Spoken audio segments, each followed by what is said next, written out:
आपल्याला आता त्रिकोण PQR बाजूंचा काय काढायचा आहे, लंबदुभाजक, आणि त्याचा गुणधर्म बघायचा आहे. ठीक आहे, तर आपण एक एक बाजू घेऊया. पहिली बाजू कोणती घेऊया, बाजू PQ. त्या पॉइंट वरनं चाप मारून घेऊया. Q पॉइंट वरून घेतला, निम्म्यापेक्षा जास्त अंतर, चाप मारला.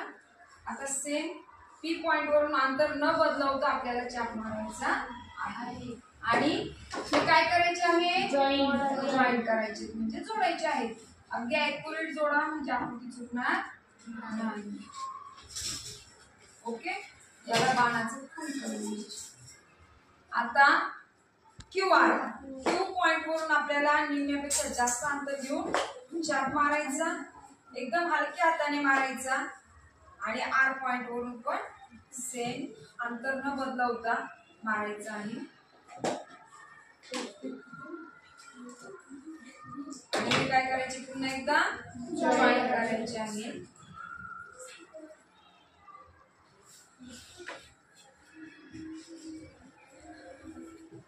ओके, समजलं इथपर्यंत?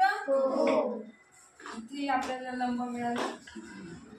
सेम आपल्याला PR पासून पण चाप मारायचे. बाजू PR आहे, P पॉइंट पासून चाप मारले, आणि R पॉइंट पासून पण चाप मारले. आता हे काय करायचे, आपल्याला पुन्हा एकदा जॉईन करायचे आहेत, जोडून घ्यायचे आहेत.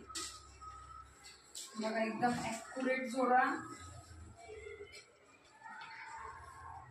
या तीनही लंबदुभाजक एकाच बिंदूत छेदलेले दिसले आहेत ना, म्हणजेच हा काय आहे, या तीनही लंबदुभाजक काय आहे, एक संपाती. एक संपाती. मग काय गुणधर्म मिळाला, त्रिकोणाचे ज्याप्रमाणे कोण दुभाजक, त्रिकोणाच्या कोणांचे कोण दुभाजक एक संपाती असतात, त्याचप्रमाणे त्रिकोणाचे तीनही बाजूंचे लंब दुभाजक हे सुद्धा काय असतात, एक संपाती. आणि त्यांना काय म्हणायचं,